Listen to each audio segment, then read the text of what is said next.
Now, to book venues, what does it take? So let's say your first stop is Dallas. You would call hotels around Dallas. You would call what is that? We're talking about today or yesterday. Then it was different. Today I can call the city of Arlington, or I can call Dallas Fort Worth, or I can call the city of Dallas proper, and I'm going to talk to the Convention and Visitors Bureau or the Sports Commission, and they're going to beg me to come. Yeah. They're going to say, what can we do to get you here? How do we get you to choose us over Anaheim or whatever, or choose us over Irving or any of the other suburbs in that Dallas area?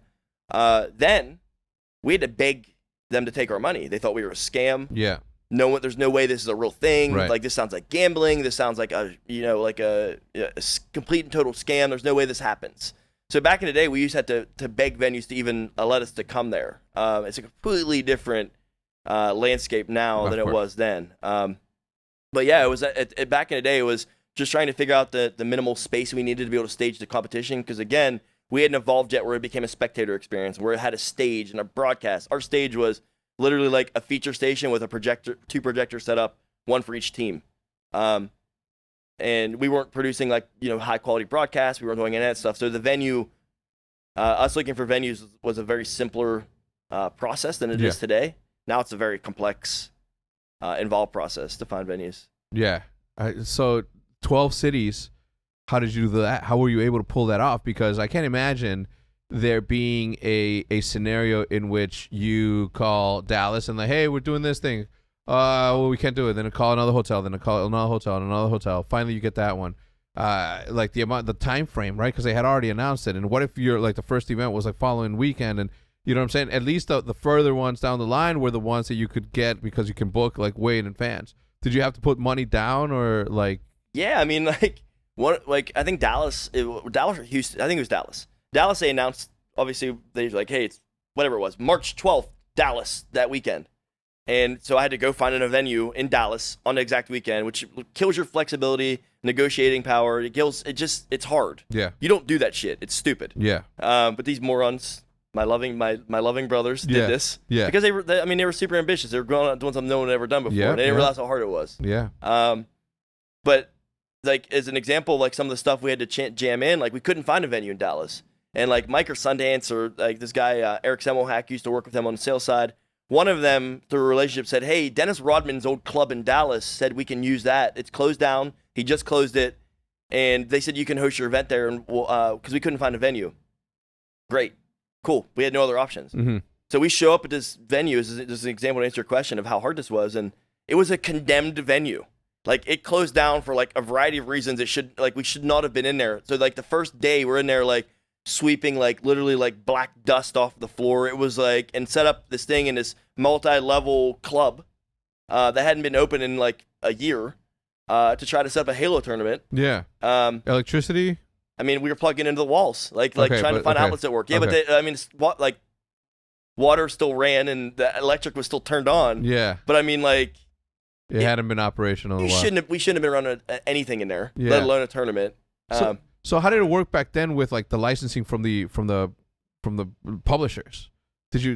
Was that something that you guys considered, or you guys just ran with it and did it? We ran with it and did it. We would reach out to them and ask for help. Okay. Sometimes when we reach out and ask for help, it was actually kind of opening Pandora's box where we would receive a cease and desist, which happened. Yeah. With quite a few games.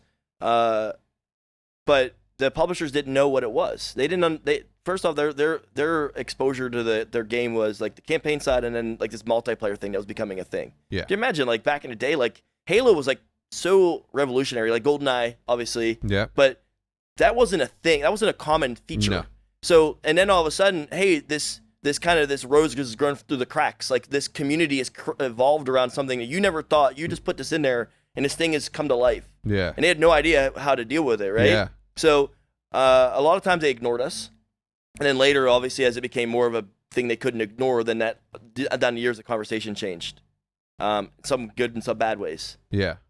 That's crazy. So you get through your first 12. How did that go? Did you iron it out and you succeeded and did all 12, or did some falter? No, we did it. And some events we would go to, Seattle, we showed up and 12 teams showed. Yeah. And 2 of the teams to make 14 were staff teams. Well, okay. We would make a team with our staff members. We would play in the bracket, and So some of the stops weren't like where they're very lackluster, but we put in we invested, blood, sweat, and tears, and whatever little capital we had to plant those seeds. Those seeds are important. Very important. They're being harvested now. Yeah. But going around and getting our ass kicked in those cities and having 14 people show up or 14 teams show up, and at the time you're disappointed that teams are there, but that started somebody else in that region talking about that event happening, right?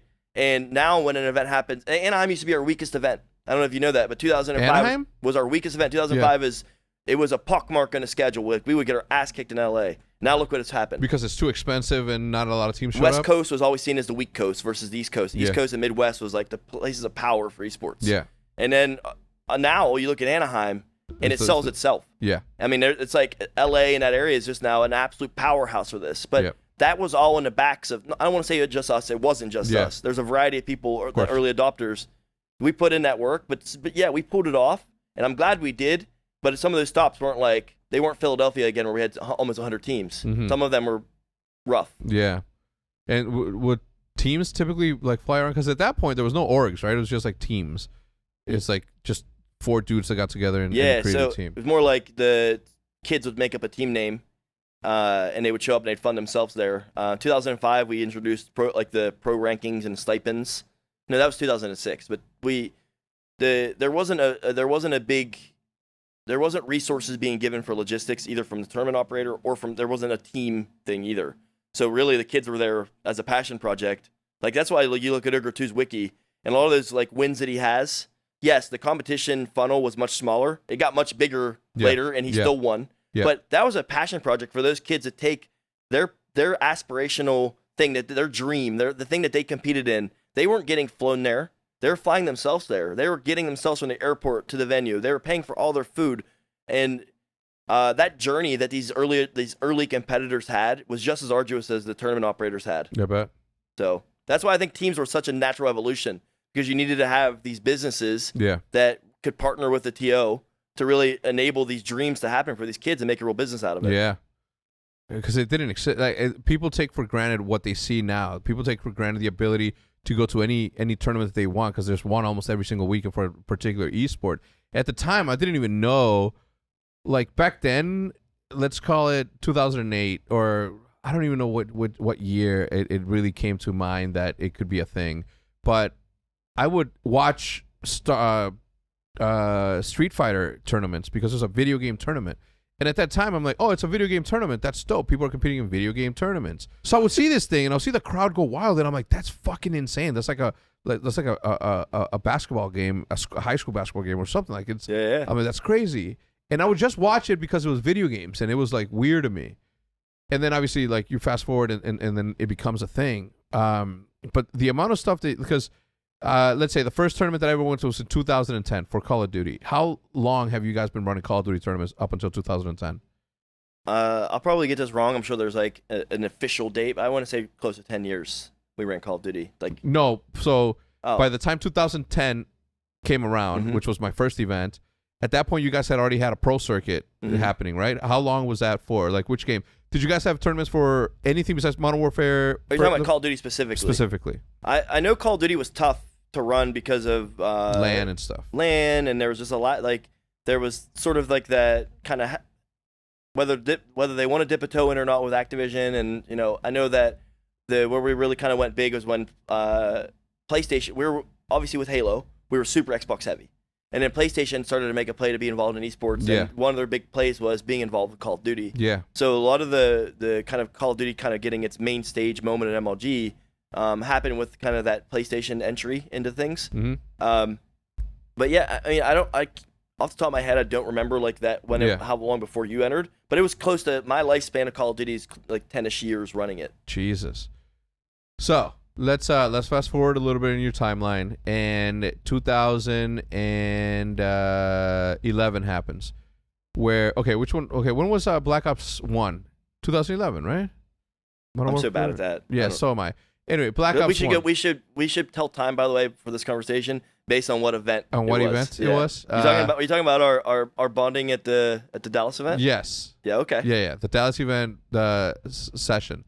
So we fast forward, and at the time, obviously, like you were working your ass off, you were in the background, and you didn't have this sort of forward-facing personality the way that Mikey and Sundance did. Sundance would welcome everybody into the venue, give them a tour of the venue, walk them around, do this, that, and the other, while Sepsa was out drinking or whatever.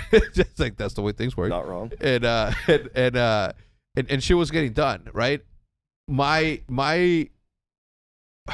fell in love with MLG events when everybody used to just like, people were handing out free Dr. Peppers, people were handing out free flips, and at that point, do those sponsors pay money to be a part of that? And then on top of that, hand out free stuff, or did they just say, all right, I'm going to give you some money, but I'm going to show up and then do this activation free for all tournament and blah, blah, blah? Now, the reason I'm asking you this is because I'm sure there's going to be some entrepreneur out there that's going to reinvent the way tournaments are being ran, or the way that tournaments are going to be, nobody knows what the future of tournaments looks like. Yeah, competing on game battles matches, or competing at regular tournaments, like that's like it for Call of Duty, it's changing now, right? We went into franchising, and now it's this circuit that's happening.